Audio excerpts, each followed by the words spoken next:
So this is the updated, uprated Golf GTI, and you will be immediately expecting this car to garner a full 5-star rating. It's a car that has, as according to us, flirted with perfection in the recent past, and that's a hard assessment to argue with. But argue with it I will, and we'll come to the why in a moment.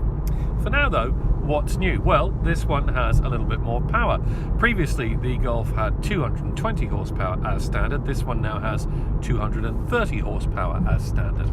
You can get an upgrade to a 245 horsepower version, more of which in a moment. There are a few exterior changes. The new all-LED headlights now have a little red accent strip. They come with the new antler horn indicator lights. There's LED lights at the back. There's some minor styling tweaks. There's some alloy wheels that look distinctly 1990s, which is a bit strange. And in here you get a new and updated infotainment system and the option of the Active Info display digital instruments here in the binnacle. Now, infotainment system klaxon, this is the right one to have. This is the 8-inch version. If you go for the big all spangles and jangles 9-inch version, you don't get a physical volume knob, and trust me, that makes it a much less convenient system to use.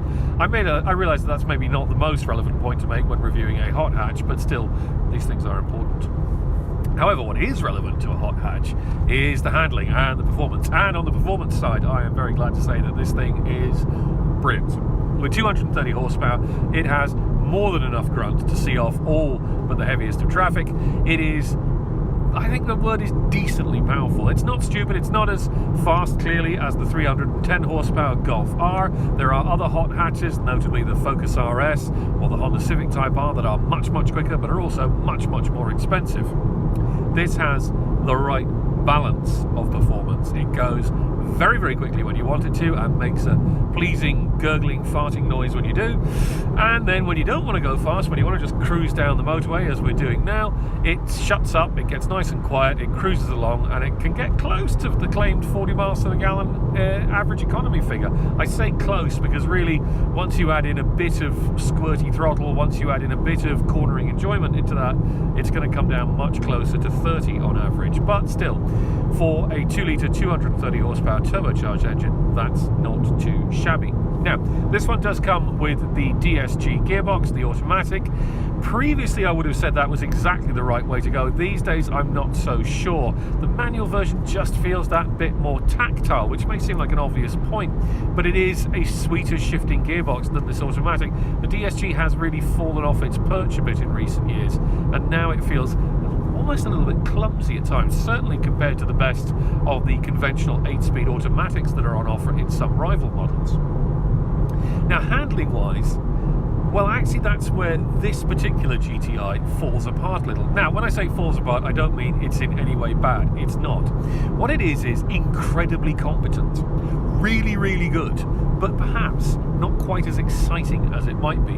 It has really nicely weighted steering. It actually has a little bit of feel and feedback. It's not as talkative as you'd get in a proper sports car, obviously, how could it be? But it's not bad at all. And you can fling it along a twisty road with tremendous amounts of enjoyment and a sensation of utter and total security. This is not a car that ever puts a wheel wrong or itself out of line at all. However, the thing is, there's a better Golf GTI than this. If you upgrade to the Performance Pack option, first of all, you get that boost to 245 horsepower. Now, that's actually a bit immaterial because, as with the old versions of the Golf GTI, the extra 10 to 15 horsepower and the difference actually doesn't make that big a difference. You'd think it would, but it's all at the top end. It's not the power that you access and use on a daily basis. What makes the difference is the mechanical differential that sits up between the front wheels when you get the Performance Pack, and that makes a huge difference to the steering weight, the steering feel, and the way the car grips and gets into and out of a corner. Basically, the diff-equipped Golf GTI can find grip, can find traction, can find poise and precision that just isn't there in this regular version. This is a really good car to drive, but the Performance Pack GTI is utterly brilliant. The Performance Pack GTI is, well, pretty close to peerless, actually.